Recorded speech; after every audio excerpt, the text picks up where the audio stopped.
공과 노트를 집에다가 책상 위에 딱 잘 놓고 왔더라고요. 다시 집에 갔다 왔어요.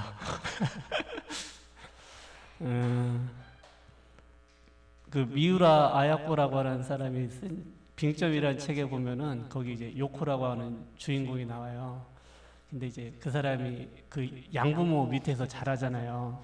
근데 양엄마가 이제 골탕을 먹이려고 중학교 졸업식 날 이제 요코가 그 이렇게 앞에 단상에서 답사를 하는데 답사 종이를 숨겨놔요. 요코가 이제 단상에 올라가는데 원고가 없는 거야. 얼마나 당황되겠어요. 근데 그때 아주 짧지만은 잘 이렇게 했던 내용이 나와요. 우리가 살면서 예기치보다 많은 일이 벌어진다는 거예요. 그렇지만 우리는 그때마다 꿋꿋하게 이겨나가야 된다. 그런 이제 내용을 얘기를 했어요. 근데 이제 제가 노트를 들고 오면서 그 책 내용이 생각나더라고요.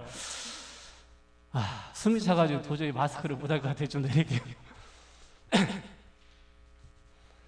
예, 이제 그 책은 너무 유명한 책이죠. 이제 일본에서 흔치 않은 기독교인이에요. 미히로 아야코가 많은 진짜 복음의 작품을 남긴 사람이에요. 그 빙점이라는 책의 핵심 내용은요. 이렇게 어려운 환경 속에서 이 아이가 잘 버티고 성장했다? 그런 내용으로 볼 수 있지만 진짜 핵심은 맨 끝부분에 나와요. 이제 요코라고 하는 사람이 자기 아버지가, 친아버지가 살인자다. 그렇게 이제 오해를 하고 자살을 시도하는 내용이 나오거든요. 그때 이제 그 의사가 얘기하는 거예요. 만약에 요코가 살인자의 딸이라서 자살을 했다면은 이 세상에서 대 조상으로 다 올라가서 죄 없는 사람이 어디 있겠냐는 거예요. 그러면서 원죄를 설명을 해요. 그러면서 마지막에 그래서 인간에게는 누구나 구원자가 필요하다는 것을 설명하는 책이 빙점이에요. 그 책은 상당히 진짜 내용도 좋지만 복음도 정확하게 설명한 책이기 때문에 우리 렘넌트들 선생님들 꼭 읽어봤으면 좋겠어요. 아주 오래된 책이에요. 수십 년 된 책인데 지금도 읽어도 상당히 좋은 내용이다. 이번 강단 말씀 남자의 우선 말씀하셨잖아요. 또 여자의 우선 말씀하셨잖아요. 그래서 남자의 우선으로 태어난 모든 사람은 죄인이기 때문에 여자의 우선 그리스도가 필요하다는 것을 설명한 책이 빙점이에요. 오늘 이건 원고에 없는 내용인데 노트를 놓고 오는 바람에 강단 말씀 포럼을 이렇게 짧게 하게 되었습니다. 예, 잠깐만요. 자, 오늘 제가 이렇게 전문적인 설교자도 아니고 설교를 한다 그렇게 생각하지 마시고 그냥 포럼을 한다 그렇게 편안하게 들으시면 좋겠어요. 사실 우리가 포럼을 하기 위해서는요, 먼저 말씀을 보고 오는 것이 상당히 중요해요. 유 목사님께서 렘넌트들하고 서로 포럼해라, 주일날은 만나서 포럼해라 이렇게 말씀을 하시는데 우리 렘넌트들이 말씀을 미리 보고 듣고 오지 않으면 포럼이 사실 안 되는 거거든요. 우리 렘넌트들이 미리 오늘 전도사님 중고등부 방에는 학원보고만 메시지를 올려놓으셨더라고요. 그런 걸 미리 보시고 또 오늘 뜻을 정한 렘넌트네 여기에 대해서 미리 말씀을 읽고 찾아보시고 그렇게 준비를 해야지만이 포럼이 되는 거예요. 오늘 제가 이제 성경 사전이라는 책이 이렇게 있어요. 두께는 이 정도 되고 여기에는 인물이라든가 지명이라든가 역사적 배경에 대해서 다 우리 사전처럼 찾으면 돼요. 아담 하면은 아담에 대해서 쭉 설명이 되어 있어요. 갈릴리 하면은 갈릴리에 대해서 쭉 설명이 되어 있고 이런 책 하나를 이렇게 가지고 계시면은요 우리가 말씀 보는데 상당히 도움이 돼요. 우리가 마이크가 안 나오네. 네. 우리가 일방적으로 말씀을 듣는 것도 중요하지만은요, 내가 스스로 찾아보고 내가 스스로 이것도 어떻게 보면 공부예요, 성경. 예. 알고자 하는 그런 마음이 있어야 돼요. 제자는 이렇다고 했어요. 제자는 배우기를 갈망하는 자가 제자래요. 우리 렘넌트들 이 시대의 렘넌트로 부르시고 제자로 부르셨다는 확신이 있다면요, 우리가 진짜 배우기를 갈망해야 돼. 예. 특히 세상 지식도 지식이지만 말씀을 배우고자 하는 간절한 마음이 우리에게 있어야지 된다는 거예요. 이 말씀을 통해서 우리가 믿음이 생기고 또 하나님의 언약을 깨달을 수 있기 때문에 우리가 말씀을 배우고자 하는 간절한 마음으로 예배에 참석하고 또 미리 말씀을 준비하고 그런 시간이 저는 상당히 중요하다고 봅니다. 예, 그래서 이런 포럼을 하는 거예요. 이제 뜻을 정한 렘넌트인데 저는 이것을 그냥 간단하게 결론부터 말씀드리면은 CVDIP를 찾은 렘넌트다, 이렇게 결론을 내렸어요. 예. 뜻을 정한 렘넌트는 CVDIP를 찾은 렘넌트라는 거예요. 그 WRC 때 메시지 나온 게 이제 C 미리 보기, V 미리 갖기, D 미리 누림, I 미리 정복, P 미리 성취, 이렇게 5가지 말씀을 주셨는데 오늘은 다니엘이니까요. 예, 다니엘이 찾은 CVDIP는 무엇인지 간단하게 제가 포럼을 할게요. 다니엘은 그리스도 언약 미리 봤어요. 그게 참 다니엘 시대가 참 어려운 시기였어요. 정치 지도자들은 말할 것도 없고 선지자, 제사장 다 타락을 해가지고 완전히 망국의 끝판에 태어나서 그것을 청소년 시절까지 보고 결국은 나라가 망해서 포로로 끌려가는 그런 상황에 있었단 말이에요. 그렇지만 하나님은 그런 시대에도 소수의 렘넌트들에게는 언약을 주시고 언약 붙잡은 렘넌트를 숨겨놓으셨다는 거예요. 그게 다니엘은 자기가 포로로 끌려가면서 내가 왜 포로로 가야지? 거기에 대해서 생각했겠죠. 내가 포로로 끌려가는데 그냥 떨러떨러 가겠어요? 이 속에 하나님의 계획은 무엇인가? 이 문제 속에서 하나님의 계획은 무엇인가? 언약의 사람이기 때문에 당연히 질문했고 거기서 비전을 찾은 거예요. 자, 드림 하면은 24시라고 하셨는데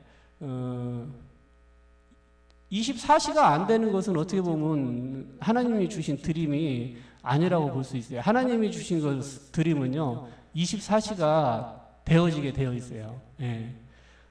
제가 가끔가다 이제 대표기도도 하고 그러는데, 그건 대표기도를 위해서 만든 것이 아니고 늘상 기도하는 게 거기에 나오는 거예요. 예.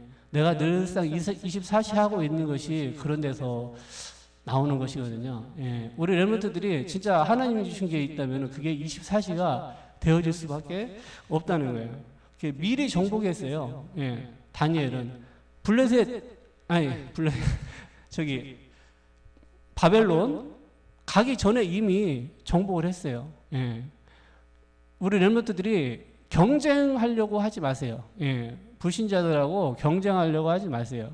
하나님이 주신 것은 경쟁에서 쟁취하는 것이 아닌 거예요. 미리 다 예비하시고 미리 승리해 놓으시고 우리를 그곳에 보내셨다는 거예요. 그리고 미리 성취인데 다니엘이 제가 이렇게 봤을 때 가장 큰 다니엘이 받은 응답이 무언가 생각을 했어요. 다니엘이 남긴 책이 뭐예요? 그것이 다니엘서를 남겼거든요. 복음 안에서 내가 작은 작품을 남긴 것 같아. 그렇지만 그것이 영원한 응답이라는 거예요. 우리가 큰 작품을 남겨가지고 그게 영원한 것이 아닌 거예요. 나는 어떤 작품을 남길 것인가? 작품, 그것이 결코 어려운 게 아니더라고요. 그걸 찾는 것이. 각자 다 하나님이 주신 게 있어요. 어떤 렘넌트는 어린이 기도처 유튜브에 이렇게 올리는 그런 것도 작품이에요. 찬양 같은 것을 이렇게 설명을 한다든가 그런 것도 작품이에요. 저 같은 경우에는 매일매일 기도문을 만들어서 그걸 다 노트에 기록을 해놔요. 예, 물론 제가 직접 하진 않습니다. 예, 저는 예, 글씨 쓰는 걸 싫어해서 써주시는 분이 있어요. 예. 그 한 노트가 10년 동안 했더니요. 한 8권에서 9권 돼요. 예. 그걸 제가 천국 가면은 누군가 책을 펴주기로 약속을 했어. 그것도 그게 작품이에요. 매일매일 내가 조금씩 하는 거지만 그게 쌓이면은 작품이 된다는 거거든요. 나는 어떤 작품을 남길 것인가? 거기에 대해서 한번 고민을 해보세요. 고민도 아니야. 하나님께 질문하면요. 제가 봤을 때는 진짜 하나님은 답 주세요. 하나님, 내가 이거 어떻게 할까요? 내가 언약 안에서 질문하고 기도했을 때 하나님은요. 너무도 간단하게 주신다는 거예요. 당연히 해야 될 게 보여요. 그 기도만 짧게 해도. 자, 당연히 해야 될 걸 해야지 하나님이 응답도 주시는 거거든요. 우리는 당연히 해야 될 건 안 하고, 쓸데없는 걸 할 때가 너무 많거든요. 근데 하나님 앞에서 당연히 내가 해야 될 게 무엇인가? 그것을 질문하고 찾는다면요. 거기에 모든 응답이 사실 다 들어가 있는 거예요. 오늘 이제 그 본문 1번에 보면 재앙시대라고 그랬는데,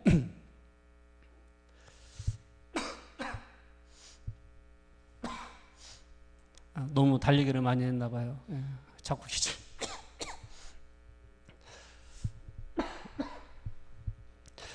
이 재앙시대라고 그랬는데 하나님을 모르는 시대예요. 하나님 모르는 시대는 하나님 모르는 강대국이 일어나서 큰 재앙이 임해요. 제가 봤을 때 재앙 중에 가장 큰 재앙은 전쟁이라고 봐요. 전쟁은 합법적으로 사람을 죽일 수 있는 그런 때가 전시예요. 전시. 많이 죽이면 또 상도 줘, 훈장도 주고요. 예. 그 강대국이 일어나서 전쟁의 시대가 임했어요. 항시 하나님 모르는 강대국이 일어나면 역사를 보면은요 전쟁이 일어났더라고. 일본이라고 하는 강대국이 일어나니까 아시아 전체가 전쟁에 휘말렸어요. 유럽에서는 독일이 또 1차 대전, 감사합니다.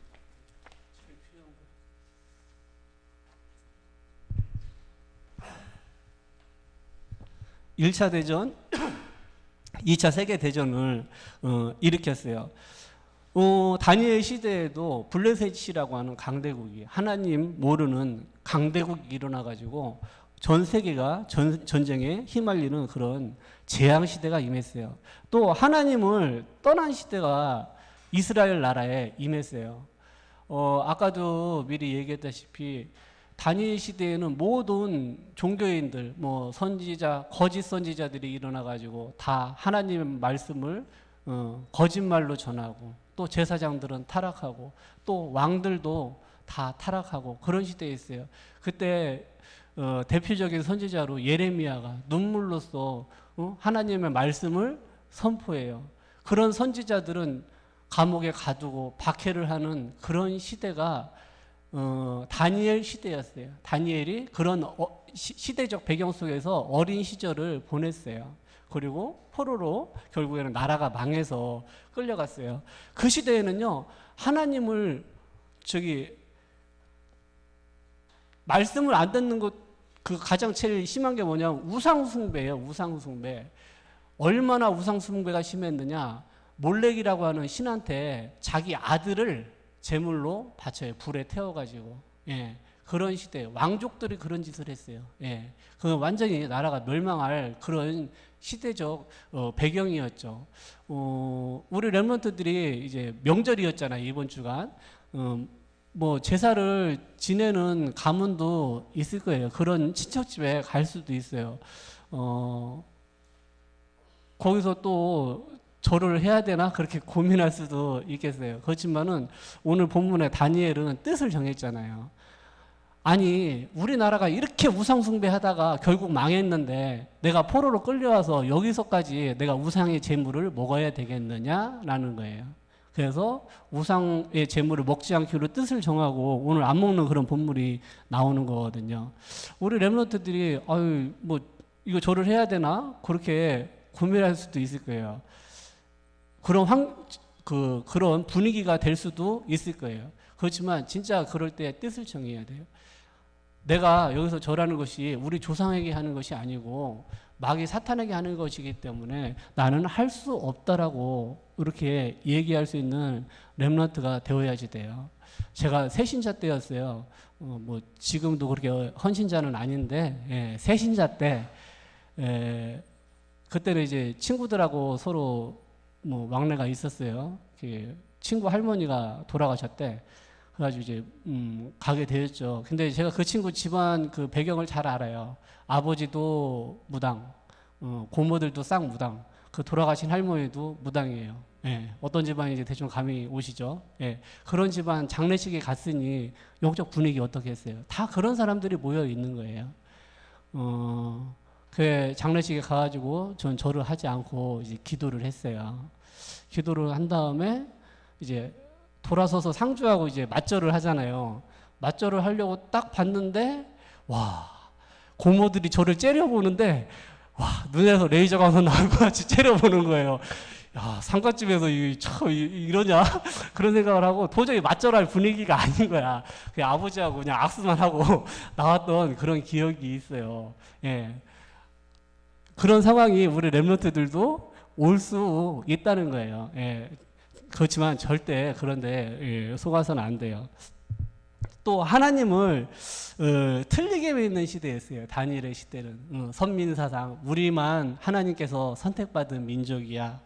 또 율법주의, 예? 복음보다 율법을 강조하고 또 신비주의, 박애주의, 또 사회 정의 이런 걸 외치는 그 뭐라고나 할까요? 하나님을 틀리게 묻는 그런 시대에 다니엘이 태어나서 청소년기까지 성장을 했어요. 그러다가 결국 바벨론에 의해서 나라가 망하고 포로로 끌려갔는데 이 포로라는 것이요 하나님의 큰 계획이 있어요. 이스라엘 민족이 선민 사상이기 때문에 외국으로 나간다는 것은 절대 불가능해요. 예. 지금 북한하고 참 어떻게 보면 많이 똑같아요. 걔네들 그냥 들어오지도 마, 나가지도 마, 지들끼리만 있잖아요. 똑같아요, 유대인들이. 예. 그런 사상 속에 살았는데 하나님께서 그들을 포로로 보내셨어. 그것도 왕족들을 어떻게 BC 605년에 예. 그 중에 다니엘이 포함되어 있는 거예요. 그런데 여기에는 하나님의 큰 뜻이 뭐냐면은 세계화예요. 포로로 가야지만이 세계 중심인 그 시대 세계 중심인 바벨론에 갈 수 있는 거예요. 또 복음화예요. 이 복음까지 렘넌트가 바벨론에 가야지 세계 복음화, 바벨론 복음화 되어진다는 거거든요. 항시 그 시대를 본 사람들은요 강대국을 봤어요. 가장 대표적인 인물이 바울이에요. 바울은 저기 사도행전 19장에 보니까 로마도 보아야 하리라라고 말씀을 하셨거든요. 예. 그 시대 최고의 강대국 로마를 봤어요.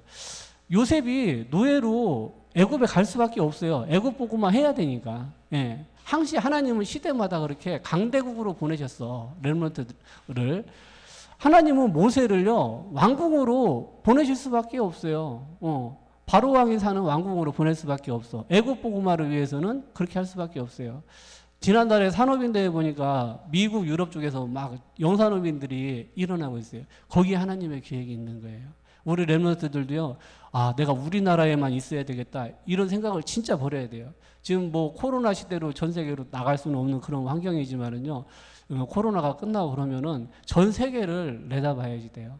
일본도 가야 되고, 저는 옛날에 비전 트립 했던 게 상당히 중요하다고 봐요. 우리 렘넌트들이 어려서부터 넓은 세상을 봐야지 돼. 이 머리가 세계화 되어야지 돼요. 내가 우리나라에서만 살겠다 이 생각을 버려야지 돼요.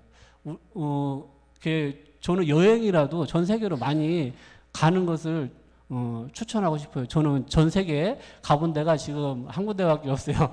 일본밖에 없어요. 비전 트립으로 일본만 가봐서. 그런데 우리 렘넌트들은 진짜 우물 안의 개구리로 커서는 안 돼요. 기회가 된다면 언제든지 우리는 복음 가졌으니까 넓은 세상을 보고 우리의 생각을 세계화시키는 쪽으로 자꾸 가야지 되는 거예요. 성전이 파괴되고 마지막 왕인 시드기야는 자기 보는 앞에서 왕자들이 다 죽고 또 눈을 완전히 빼버렸어요. 그 다음에 쇠사슬에 묶어가지고 바벨론까지 수천리 길을 말에 매달아서 끌고 갔어요. 그렇게 나라가 망했다는 거예요. 또 많은 사람들이 포로로 끌려갔어요. 예, 그런데 그 사람들은 포로가 아니에요.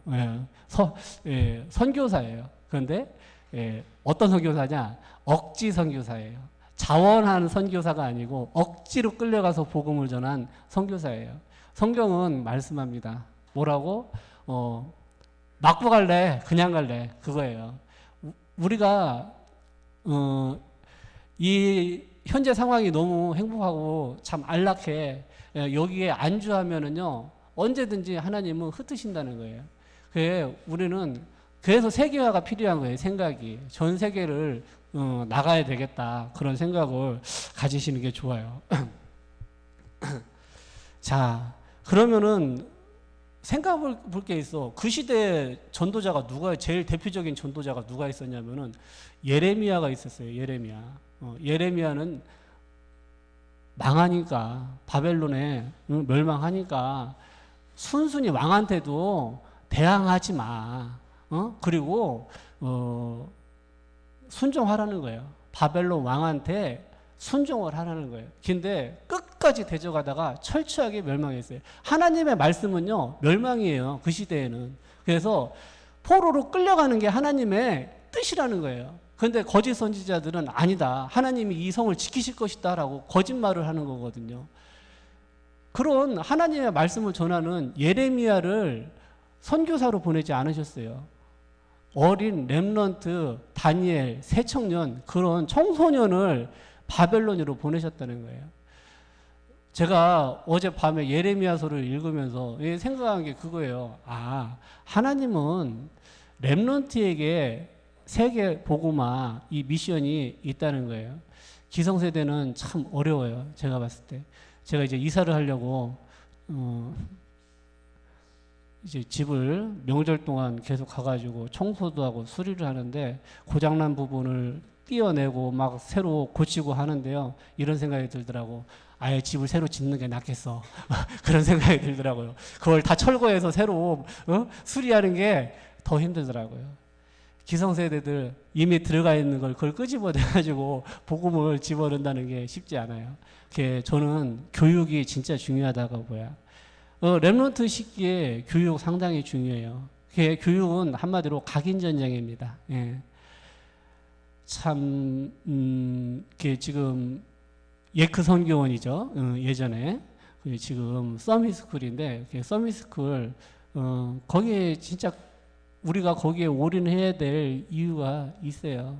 앞으로 시대는 공교육이 지금도 무너졌지만 더 무너지는 시대가 올 것인데 진짜 복음 엘리트를 어떻게 키울 것이냐는 거예요. 그게 서밋스쿨에 답이 있다는 거예요. 우리 중고등부 렘넌트들이 그래도 저기 예크 선교원 개원할 때 막 뜻을 모아가지고 우리 렘넌트들하고 선생님들이 헌금도 하고 그랬어요.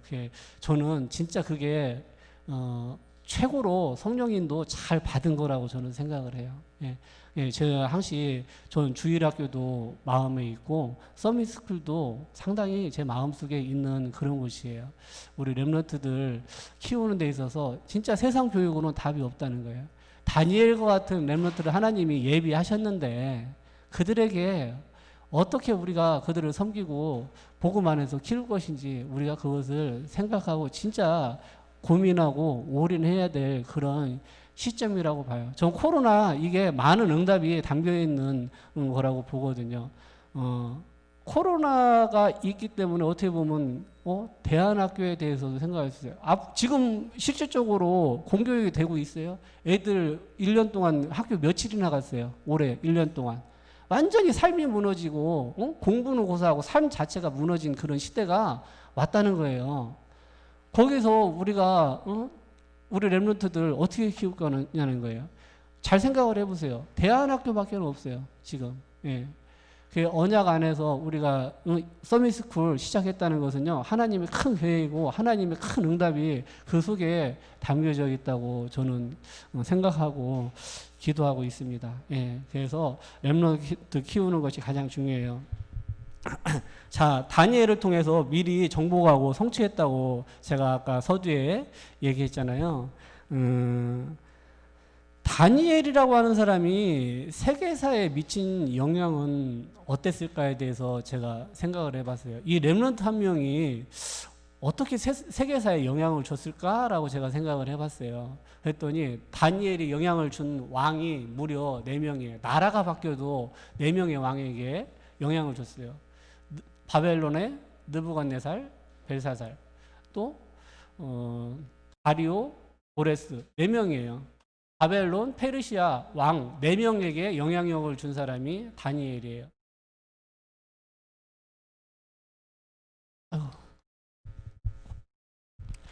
역사가 기억하는 세계 100대 제왕이라고 되어 있어요. 이게 이제 지금 인류 역사상 수만 명이에요, 왕이. 그 중에서 한 100명만 유명한 왕을 추려봤어. 그랬더니 다니엘이 영향력을 준 사람이 여기에 2명이 있어요. 네. 느부갓네살 또 고레스. 고레스에 대해서 지난달에도 얘기했지만 이달에 또 얘기하는데 여기 본과 사과에 나와 있더라고요, 고레스가. 예. 여기 역사가 기억하는 100대 제왕하고 여기 턱수염 이렇게 이쁘게 기른 왕이 있죠? 예. 역사적으로 이 사람을 이제 고레스 왕이라고 그렇게 기록되어 있더라고요. 예. 고레스 왕이 이제 명령을 내려가지고 이스라엘 백성들이 다시 다 저기 돌아가요. 예. 그래서 성전을 재건해요. 또 그 빼앗았던 모든 기물도 다 돌려줘요. 이 왕이. 예. 근데 이 왕이 태어나기도 전에 뭐 이사야 선지자는 고레스가 나올 것이라고 예언되어 있어요. 성경 말씀이. 이게 성경은 역사적으로도 세계사로 확인하면 다 확인이 되는 내용이에요. 성경은 상당히 사실적인 내용이 하나님의 말씀입니다. 예. 자, 기도하겠습니다. 하나님, 뜻을 정한 렘넌트 다니엘처럼 우리 렘넌트들 하나님의 말씀 안에서 CVDIP가 정리되어지는 그런 렘넌트 일어날 수 있도록 은혜를 더하여 주시옵소서. 하나님은 시대마다 렘넌트를 통해서 강대국 복음화, 세계 복음화를 이루신 성경의 증거를 붙잡고 우리가 렘넌트 키우는 참된 교사 되도록 은혜를 더하여 주시옵소서. 하나님, 이 공교육이 무너져서 완전히 렘넌트들 삶이 무너진 이 시대에 우리가 서밋스쿨을 통하여서 하나님의 응답 속으로 들어가게 하심에 감사드립니다. 이 세상 살릴 복음 인재 키우는 서밋스쿨 주일학교 되도록 하나님 인도하시고 역사하여 주옵소서. 예수 그리스도 이름으로 기도합니다. 아멘.